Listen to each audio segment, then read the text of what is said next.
నమస్తే. రాష్ట్రంలో చాలా వివాదాలు కొనసాగుతూ ఉన్నాయి. ఒక పక్కన అధికార పార్టీ, మరో పక్కన ప్రతిపక్ష పార్టీ మధ్యలో మాటల యుద్ధం జరుగుతూ ఉంది. ముఖ్యంగా రేవంత్ రెడ్డి యొక్క విదేశీ పర్యటన నేపథ్యంలో ఆయన వెళ్ళినటువంటి అంశం పెట్టుబడులను రాష్ట్రానికి తీసుకురావాలన్నటువంటి ఒక ఉద్దేశంతో ఆయన విదేశీ పర్యటన చేసినటువంటి పరిస్థితి.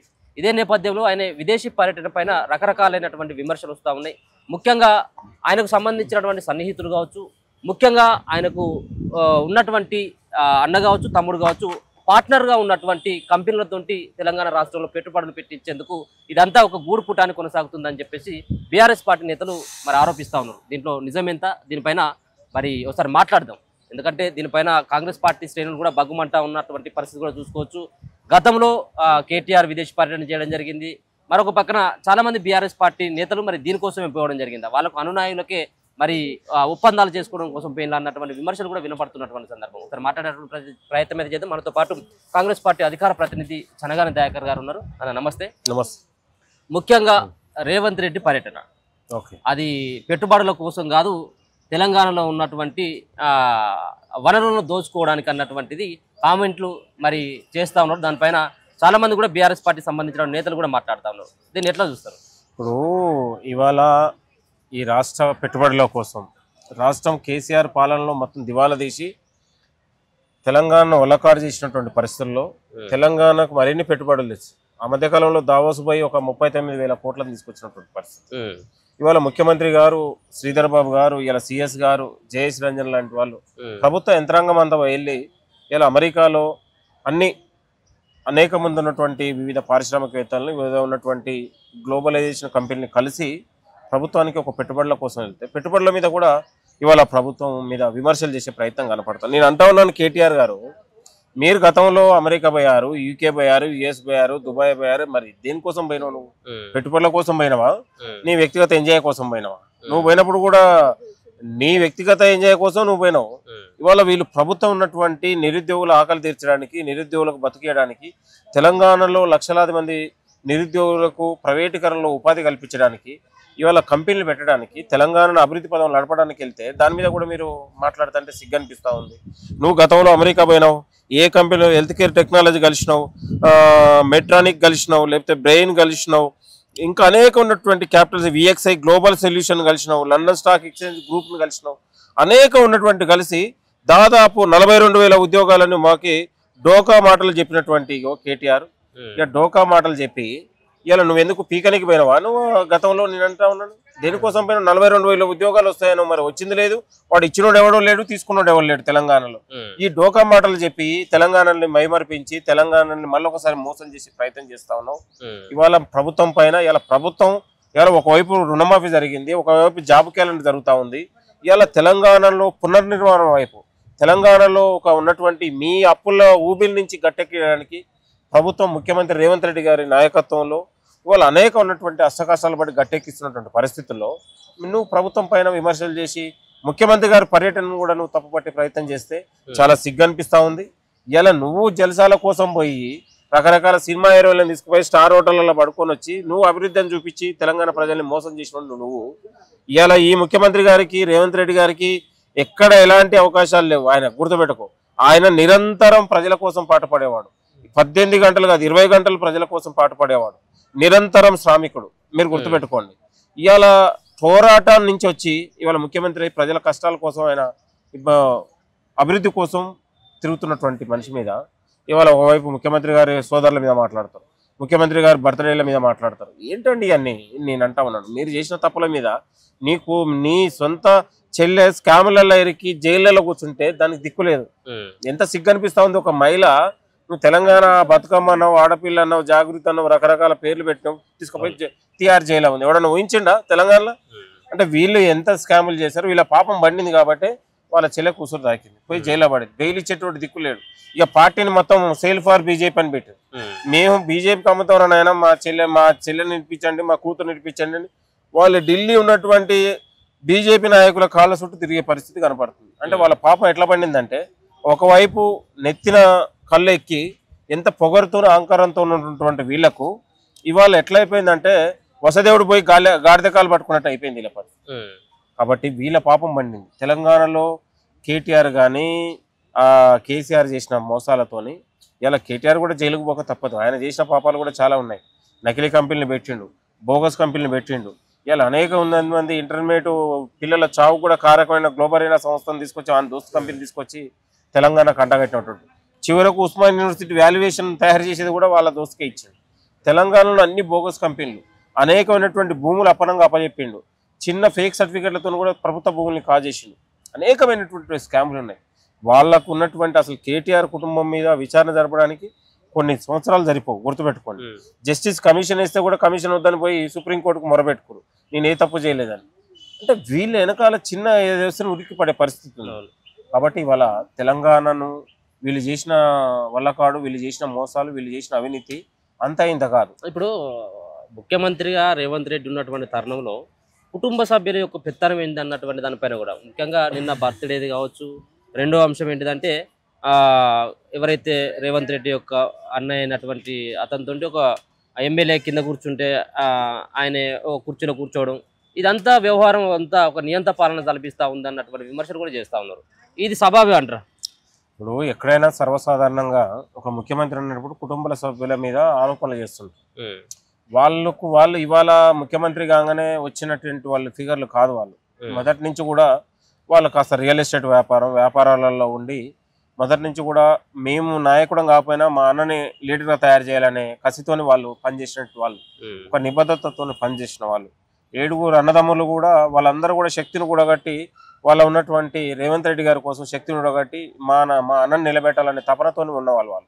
అనేక రకాల 30 ఏళ్ళ నుంచి వాళ్ళు వివిధ వ్యాపారాలతో నేను అంటున్నాను. ఇప్పుడు వాళ్ళు సొంత అన్నగా కొన్ని కాన్స్టిట్యున్సీలకు బాధ్యుడుగా, ఇప్పుడు మొన్న మల్కాజ్గిరికి కూడా బాధ్యత తీసుకొని పనిచేశారు కొండలరెడ్డి గారు. తిరుపతి రెడ్డి గారు ఇక్కడ ఇప్పుడు కొడంగల్ పనిచేస్తా ఉన్నారు. ఆయన ఒక బాధ్యుడుగానే పనిచేస్తా ఉన్నారు, ఒక పార్టీ ప్రతినిధిగా. కొన్నిసార్లు పార్టీ అధికార కార్యక్రమాల్లో రివ్యూలలో కూడా పార్టీ ప్రతినిధిగా కూర్చోవాల్సి వస్తుంది. అలా తప్పే ఉందని దాన్ని నాకు అర్థం కాకడతా. ఇప్పుడు ఏ సంబంధం ఉందని ముఖ్యమంత్రి పోయి తలంబరాలు సమర్పించేది, భద్రాద్రి తలంబరాలు నీ మనవడితోని ఇవాళ నీ కేటీఆర్ కొడుకుతో పంపిస్తే ఏ అర్హత ఉంది? మైనర్ బాలుడితో నువ్వు పంపించి తెలంగాణ సభ్య సమాజం అసహించుకునేట్టు తయారు చేయలేదా నేను అంటా ఉన్నాను. ఏ అర్హత ఉంది? ముఖ్యమంత్రి హోదాలో సెక్రటరియట్ పోయి ఇమాన్షు పోయి క్రికెట్ ఆడితే కూడా తప్పులేదా? ముఖ్యమంత్రి చైర్లో కూర్చొని వస్తే తప్పులేదా? ఎవడండి నాకు అర్థం. రాచరిక పాలన మీరు చేశారు, మేం కాదు. ఇవాళ ప్రజాపాలన మనం నడిపిస్తా ఉన్నాం, గుర్తుపెట్టుకోండి.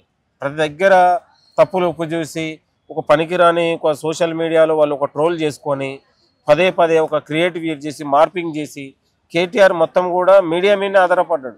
ఒక దొంగ మీడియాని తయారు చేసి కొంతమంది యూట్యూబ్ ఛానల్ తయారు చేసుకొని వాళ్ళ కనుసాగలు చేసి ఇక రోజు పొద్దున్న లేస్తే ఇక ప్రభుత్వం ఉన్నటువంటి ఏ తప్పులు మనం ఇది చేయాలి, ఎక్కడ క్రియేట్ చేయాలి, దాని మొత్తం కూడా మార్ఫింగ్ మీడియా లాగా అయిపోయింది.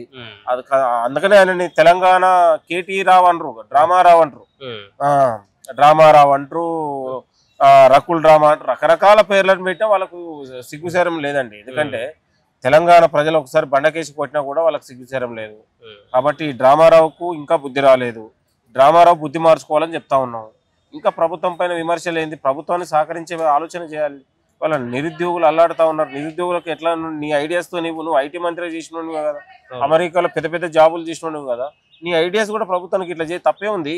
ఇక్కడ కేవలం నీ ప్రతీకారం కాదు కదా, ఇక్కడ ప్రజలు కదా, ప్రజలకు నీ సహకారం, నీ ఆలోచనలు. రాష్ట్రం నీవు నిజంగా తెలంగాణ ఏమంటారు, మీ అయ్యా పులి నోట్ల తలకాయ పెట్టి తెచ్చినోటి రాష్ట్రం. మీరు పాలించినప్పుడే రాష్ట్రమా? వేరే వాళ్ళు పాలిస్తుంది రాష్ట్రం కాదా? వేరే వాళ్ళు పాలించినప్పుడు ప్రజలు కాదా? మీరు ఉన్నప్పుడే ప్రజలు గుర్తు వస్తారా? ఇతరులు ఉన్నప్పుడు ప్రజలు గుర్తురారా? మీరు ప్రజల గురించి ఆలోచన చేయరా? ఇట్లా మాట్లాడుతా ఉన్నాను. నేను అంటా ఉన్నాను, చాలా సిగ్గుపడుతుంది వాళ్ళ ఆలోచనలు. ఇప్పుడు కేటీఆర్ పర్యటన కావచ్చు, కేటీఆర్ ను హరీష్ రావు ఇద్దరు కూడా ఢిల్లీలోనే నిన్నటి వరకు ఉన్నటువంటి పరిస్థితి ఏంది? ఎందుకోసం వెళ్ళింది అనుకుంటా ఉన్నారు వాళ్ళు? బీఆర్ఎస్ పార్టీ ఫర్ సేల్ అనేది పెట్టుకున్నారు. మా పార్టీ అమ్మడానికి సిద్ధం, కొనే వాళ్ళు ఉంటే కొనండి, కొని మాకు న్యాయం చేయండి. ఇలా కాంగ్రెస్ ప్రభుత్వం మా పైన ఒక కక్ష సాధన చేస్తూ ఉంది. మా పైన మేము అక్రమంగా ఆస్తులు సంపాదించినాం, మా ఆస్తులకు రక్షణ ఇవ్వండి, మాకు రక్షణ ఇవ్వండి అనే ఆలోచనతోనే కేటీఆర్ ఉన్నారు. కాబట్టి బీఆర్ఎస్ పార్టీ ఫర్ సేల్ అయిపోయింది. వాళ్ళు అమ్మకానికి సిద్ధమైనారు. మరి వాళ్ళు రెంట్కి ఇస్తారా, వాళ్ళ బిల్డింగ్లు ఇస్తారా, లేకపోతే వీళ్ళు ఏమైనా రెంట్కు తీసుకుంటారా, లేదా ఆ పార్టీ ఏమైనా వీళ్ళని కొన్ని రోజులు లీజుకు తీసుకుంటుందా అనేది అర్థం కావట్లేదు. ఇప్పుడు బీఆర్ఎస్ బీజేపీ మధ్యలో ఒక డ్రామా నడుస్తూ ఉంది. అది ఏంది అనేది అర్థం కాదు. ఇక్కడ వాళ్ళకు కూడా అర్థం కావట్లేదు అసలు ఏందనేది. అంత గూటు పురాణ అంతా ఢిల్లీలో అయింది. ఢిల్లీ అయింది. అవసరమైతే ఢిల్లీలో మీడియా వాళ్ళతో కొంత లీక్ అయితే అవసరమైతే దుబాయ్ పోతుంది, అమెరికా పోతుంది వాళ్ళది. అంతా వీళ్ళంతా డ్రామా పాలిటిక్స్ అయిపోయినాయి, డ్రామా రావు పాలిటిక్స్ అయిపోయినాయి వీళ్ళంతా.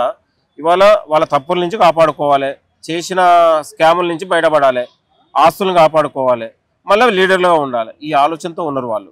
ప్రభుత్వం మీద ఉంది కదా, ప్రభుత్వం మనది ఉన్న ప్రభుత్వం ఉంది. రెండోది ఆయన పైన ఛాలెంజ్ చేసిండు, తొడలు కొట్టిండు.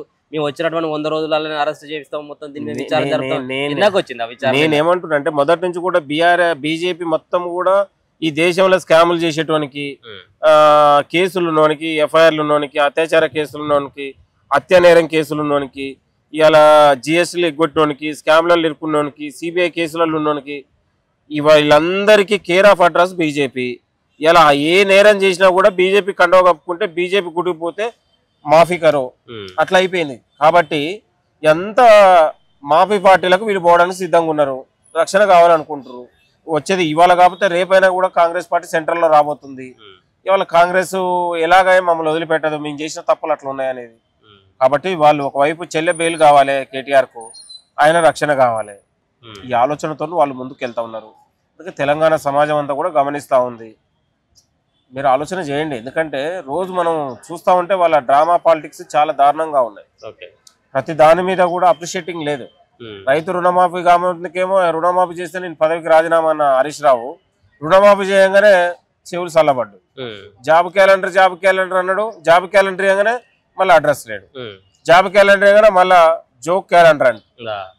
నువ్వు కాలంలో ఆ జోక్ క్యాలెండర్ నువ్వు ఎందుకు ఇవ్వలేకపోయినావు? 10 ఏళ్ళు ఉద్యోగాలు అడిగితే అమలు పని చేసుకోవాలని మాట్లాడిండు, టీ స్టాల్ పెట్టుకోవాలన్నాడు, బర్ల గాయాలన్నాడు. మరి బర్ల కాసినట్టు ఆయన మరి ఎందుకు మళ్ళా జాబ్ క్యాలెండర్ ఇచ్చిన తర్వాత ఎందుకు మళ్ళీ మాట్లాడుతున్నాడు? వీళ్ళ అన్ని పాలిటిక్స్ ఇట్లా ఉన్నాయి. వీళ్ళు ఒక శిఖండి రాజకీయాలు చేస్తా ఉన్నారు తెలంగాణలో. వీళ్ళు ఒక తెలంగాణకు శిఖండిలు అయిపోయారు. అయితే వీళ్ళ వల్ల ఏది కాదు, ప్రజలు చీకొట్టారు, ఇక మళ్ళీ లేచే పరిస్థితి లేదు వీళ్ళకు.